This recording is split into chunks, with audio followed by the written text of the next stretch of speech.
Harka fuune ashama akkam jirtu hordoftootaa fi jaallattoota Obdi miidiyaa nagaan keenya kabajaa bakka jirtanitti isin haa qaqqabu jechuudha. Sagantaa keenya oduu jabaa torbanii qabannee isiniif dhiyaanneerra. Har'a sagantaa keenya oduu jabaa torbaniitiin gara magaalaa Roomaatti isin imalchiisuun waan mudate tokko isinitti himna. Magaalaa Roomaatti sochii lafaa mudateen balbaloonni manaa banamanii hidhaan namoota hidhamaniis hiikamuun hin gabaafama. Egaa kabajamoo dhaggeeffattoota keenya bal'ina oduu kanaa akka itti aanutti isinitti himna. Turtiin keessan oduu jabaa torbanii keenya wajjin haa ta'uun affeerraa keenya galgala kanaati. Oduu jabaa torbanii isinitti himuun isin waliin kanan turu ani isinan jeeraati. Magaalaa Roomaatti sochii lafaa mudateen balbaloonni manaa banamanii hidhaan namoota hidhamanii hiikamuun hin gabaafama. Taateen kun kan raawwate gara halkan walakkaatti jechuun kan himan namoota mana amala sirreessaa kanatti hidhamanii turaniini. Qajeelchaan poolisii magaalichaa qorannoon akka ifoomsetti sochii lafaa kun kan mudate namoota mana amala sirreessaa kanatti argaman lamaanii jedha. Gara halkan walakkaatti himatamtoonni maqaan isaanii Phaawulos fi Sillaas jedhaman Waaqayyoon kadhatanii faarfatan. Namoonni hidhaman ammoo isaaniin dhaggeeffatu turan. Diingatas amma hundeen manicha hidhaa raafamutti sochiin lafaa guddaan ta'e. Balbaloonni mana hidhaas banamanii hidhaan namoota hidhamaniis hiikame jechuun kan ifoomse qorataa qajeelchaa poolisii magaalaa Roomaati. Himatamaa Phaawulos akka jedhutti badii tokko malee to'atamnee daraa hamaa dhadhamnee haalli nutti hin tolle ture nama nu dhaga'us hin qabnu kanaaf Waaqayyoon kadhannee faarfachaa turre jedha. Kan nu hiike Waaqayyoodha. Hiikamuun keenya deebii kadhata keenyati jechuunis itti dabalee dubbata.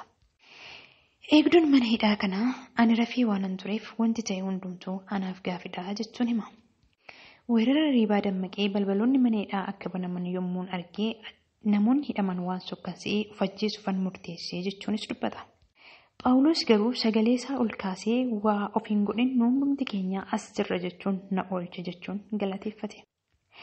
Lafti bareenaan qajeelchaan ajajaa poolisii magaalichaa namoonni kun akka gadhiifamaniif ajaje. Eegduun mana hidhaa kanaas kanuma raawwate. Phaawulos garuu lammii biyya kanaa taanee osoo jirruu mul'inatti nu reebanii mana hidhaatti nu galchan. Amma immoo dhoksaatti gannu dhiisu? Kun himatumaa hin ta'u jechuun morme. Isaanumti dhugaa keenya dubbachaa geggeessaa kabajaa nuufaa godhan jechuunis gaafate. Akkasitti namoonni salphinaan dararaman ulfinaan geggeeffaman. Egaa kabajamoo dhaggeeffattoota keenyaa oduu jabaa torbanii keenyarraa akka barattanii fi abdii turattan shakkii hin qabnu. Si'iinarra maaltu si jalaa hidhame? Maaltu sitti hin tolle? Milkaa'inni kee eessatti qabame? Maaltu humna si caale laata? Maaltu dhageettii si dhoowwate? Maaltu aarsaa ulfaataa si kaffalchise? Maaltu dhoksaatti si darare laata? Inni dhoksaatti si miidhe mul'inatti geggeessaa siif godha. Inni humna kee gararraa ta'uun si dararaa ture Kiristoos gajjallaadha. Inni dhugaa kee dhukkaamse baasee ni ifoomsa. Abdiin kutin bakkuma jirta taa'ii maqaa Waaqayyoo kee waammadhu innoo si oolchaati. Egaa kabajamoo dhaggeeffattoota keenyaa oduu jabaa torbanii keenya har'aatiin kutaa macaafa qulqulluu hojii ergamootaa boqonnaa 16 lakkoofsa 25 irratti xiyyeeffanne. Torban oduu jabaa kan biraa qabannee isiniif dhiyaanna. Hangasitti turtiin keessan ergaawwan Obdi miidiyaa biroo wajjin haa ta'uun affeerraa keenya. Oduu jabaa torbanii qopheessee isiniif kan dhiyeesse ani siinan ceeraati.